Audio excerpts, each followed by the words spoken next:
आज महाराष्ट्र दिवसाच्या निमित्त कामगार दिवसानिमित्त सगळ्यांना मनापासून खूप खूप शुभेच्छा। आदरणीय मंचवर उपस्थित आमचे महाराष्ट्राचे कॅबिनेट मिनिस्टर, आमचे अमरावतीचे गाजन मिनिस्टर बावनकुळे साहेब, माजी पालकमंत्री, माजी कृषी मंत्री, आताचे राज्यसभा मेंबर अनिलदादा बोंडे साहेब, आणि ज्यांच्या आता आपण सगळ्यांनी भाषण ऐकलं, आपले या मतदारसंघामध्ये भगवा लावणारे आणि भगवासाठी भांडणारे असे आमचे आमदार प्रवीण दादा तायडे, गजानन भाऊ, सिद्धार्थ भाऊ वानखडे, सुधीर भाऊ रसे, प्रमोद दादा कोरडे, बाळासाहेबजी वानखडे, शेखर दादा बोयार, नितीन दादा, छायाताई, संगीताताई, शंकर दादा, कुंदन दादा, समीर दादा, अतुल दादा, रुपेश दादा, विशाल दादा, टिकू दादा, सुनील भाऊ खानजोडे साहेब, रमेश दादा, गोपाल दादा चंदन, मनोहर दादा सुने, यशवंतजी काळे, दिनेश भैया बचले, मनीष दादा अग्रवाल, बादलजी कुलकर्णी, उपेंद्र दादा बचले, रवींद्रजी गवई, कविटकर साहेब, डॉक्टर अग्रवाल साहेब, आणि सगळ्यात महत्त्वाचे जे लोक या सभागृहामध्ये बसलेले आहे।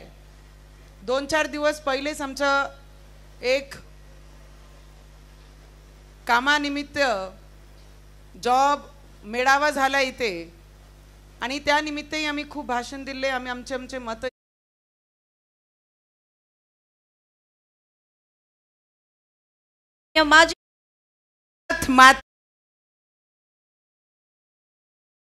माता की एकदा सगळ्यांनी हात वरती करू, जय श्रीराम, जय श्रीराम।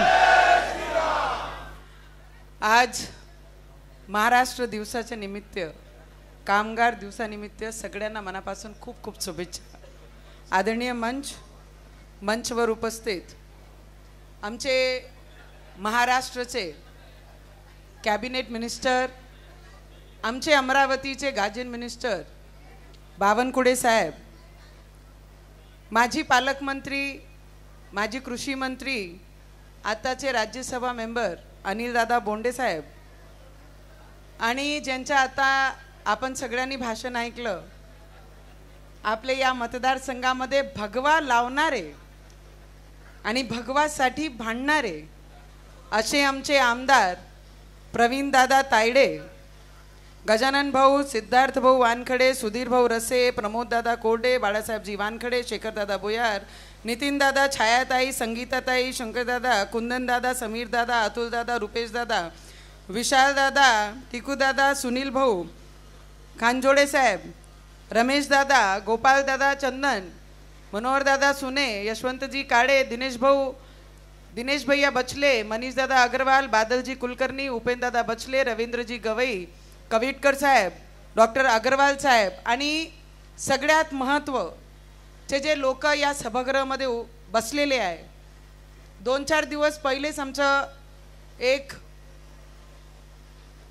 कामानिमित्त जॉब मेळावा झाला इथे, आणि त्या निमित्तही आम्ही खूप भाषण दिले, आम्ही आमचे मत इथे ठेवले।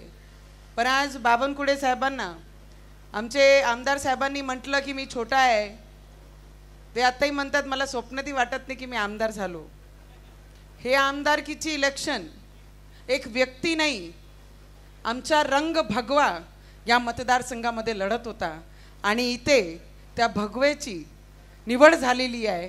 त्याच्यात बोलताना आम्हाला मनापासून आनंद होतो की या मतदारसंघामध्ये जेव्हा आम्ही लढण्याला सुरुवात केली, बावनकुळे साहेब आपल्यासोबत, आमचे देवेंद्र फडणवीसजी या राज्याचे मुख्यमंत्री साहेबांसोबत बोलताना नेहमी मला माझे डोक्यात हेच होतं की गेल्या कितीक वर्षापासून या मतदारसंघामध्ये न्याय नाही।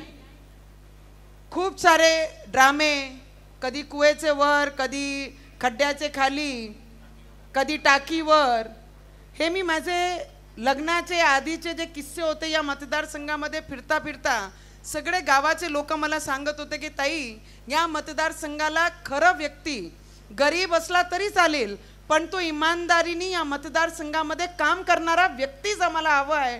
आणि तेव्हा तुम्ही आमची आवाज ऐकली आणि प्रवीण दादाला तुम्ही तिकीट दिली. आणि त्याच्यासाठी जीवाचा रान जर कोणी केला असेल तर या मतदारसंघाचा प्रत्येक तो शेतकरी, प्रत्येक तो युवा वर्ग, प्रत्येक ती बाई ज्याच्या डोळ्यात हे स्वप्न आहे की माझा अचलपूर मतदारसंघ हे सुद्धा शहरासारखा विकास झाला पाहिजे. नाहीतर एवढे वर्ष काढल्यानंतर सुद्धा अचलपूर मतदारसंघाचे अचलपूर गाव असो की चांदूर बाजार असो, करसगाव असो, सिरसगाव असो, अजूनही गाव खेड्यासारखंच वाटते. 20-20 हजार लोकसंख्याचे गावामध्ये आजही सुद्धा करसगावमध्ये एंट्री करण्यासाठी जे महत्वाचा रोड आहे ते अजूनही खंडारसारखा दिसते आणि जाण्यासाठी एवढे मोठे मोठे दगड त्या मतदारसंघामध्ये आहे.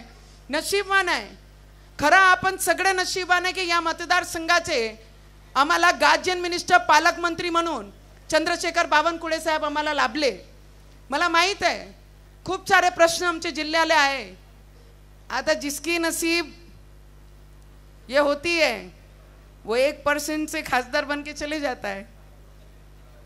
और हमारे जैसे उम्मीदवार, आपले सारखे परिश्रम करणारे, खरं या अमरावती जिल्ह्याचं नाव त्या पार्लमेंटमध्ये जाऊन पोचवण्यासाठी रक्ताचा पाणी मी या मतदारसंघामध्ये केलं.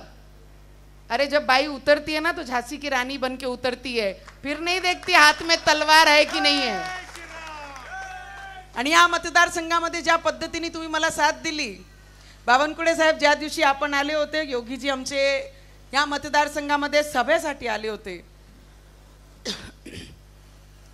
त्या दिवशी बोलता बोलता माझे डोळे नम झाले होते प्रचारात. आणि ते प्रचार संपल्यानंतर मी दुसरे मतदारसंघामध्ये प्रचाराला गेले असताना मधात मला काही बुजुर्ग लोक भेटले. माझी गाडी थांबवली त्यांनी आणि ते भेटल्यानंतर त्यांनी सांगितलं, म्हणे तू आमची मुलगी सारखी आहे, म्हणे तुला एकच गोष्टी आम्ही सांगू, तुझे प्रत्येक आसू जे आज पडला तिथे त्या प्रत्येक बूंदचा बदला आम्ही या विधानसभेमध्ये काढू. आणि प्रत्येक तो गोर गरीब लागला होता की या मतदारसंघाला आणि भगवेसाठी आम्हाला लढायचं आहे. नाही काहीच आम्हाला पाहायचं नाही, पक्ष नाही, भेद नाही, जात नाही, भेद नाही, सगळं बाजूने ठेवून या मतदारसंघाला आणि भगव्याचा झेंडा हातात घेऊन आम्हाला गाडायचा आहे. अरे प्रवीण भाऊ, तुम्ही म्हणता 25 वर्ष, अरे जोपर्यंत या देशाला हिंदू शब्द लागलेला आहे त्या दिवसपर्यंत या मतदारसंघामध्ये भगवा कधीच कोणी काढू शकत नाही. तेवढा मजबूत भगवा या मतदारसंघामध्ये आपण गाडलेला आहे. माझी बावनकुळे साहेबांना एवढीच विनंती राहील की आपण गार्जियन मिनिस्टर म्हणून या मतदारसंघाला न्याय देण्याकरिता आलेले आहे. आम्ही एक मेळावा घेतला, पण त्याच्या पहिले आम्हाला आमची फिन्ने मिल ज्याचा आम्ही पाठपुरावा पूर्ण शेवटच्या टोकापर्यंत आणलेला आहे.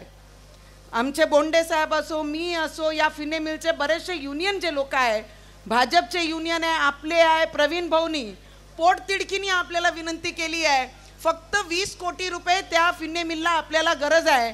जर 20 कोटी दिली ते NTCचे मिलचे त्याच्यातून आपण घेऊन तुम्ही प्रायव्हेट करा, तुम्ही काही करा, पण ती मिल चालू करून आमचे जे मजदूर वर्ग आहे, कारण आज कामगार दिवस आहे, आम्हाला तुमच्याकडनं काहीच अपेक्षा नाही, फक्त ते कामगारांना आज तुम्ही न्याय देऊन आमच्या मतदारसंघामधून फक्त तेवढाच शब्द आम्हाला तुमच्याकडनं पाहिजे. आणि दुसरं, जे दिवस रात्र माझा शेतकरी राजा त्या शेतामध्ये, अरे उन्हाचे चटके काय असते त्यांच्यापेक्षा जास्त कोणाला माहीत नसतात. फक्त त्यांचे पांदण रस्ते या जिल्ह्याचे 100% पूर्ण करा.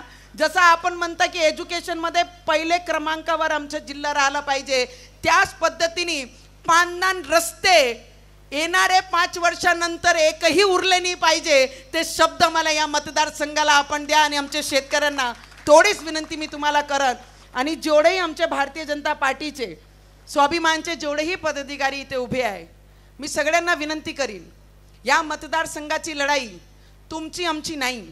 या मतदारसंघाची लढाई येणारा भविष्य म्हणजे युवकांचे भविष्याची लढाई आहे. आणि त्या भविष्याकरिता आपण सगळे एक होऊन एक मुठ्ठीने हातात भगवा घेऊन आपल्याला पुढेही लढायचं आहे. नगर परिषद, नगर पंचायत, नगरपालिका आणि जिल्हा परिषद आणि पंचायत समिति, अब कार्यकर्ताओं की बारी है. तो आप लोग सब तैयार हो जाओ की येणारे भविष्यामध्ये तिथे सुद्धा आपला भगवा लागला पाहिजे. तिची तयारी आजपासून आपल्याला सुरुवात करायची आहे. एवढीच मी तुम्हाला विनंती करते आणि सगळ्यांना मनापासून महाराष्ट्र दिनाच्या आणि कामगार दिनाच्या मनापासून खूप खूप शुभेच्छा देते. आणि आमचे प्रवीण भाऊचे वाढदिवसानिमित्त आपण सगळे इथे उपस्थित झालो. एक बहीण म्हणून त्यांना एकच शब्द देते की प्रवीण दादा, जेव्हा तुम्ही काहीच नव्हते तेव्हा तुमच्या सोबत उभे होतो आणि आजही आणि उद्या याच पद्धतीने तुमच्या पाठीशी एक बहीण म्हणून नेहमी मी तुमच्या पाठीशी उभी राहील. एवढाच शब्द मी तुम्हाला देते. जय श्रीराम. धन्यवाद.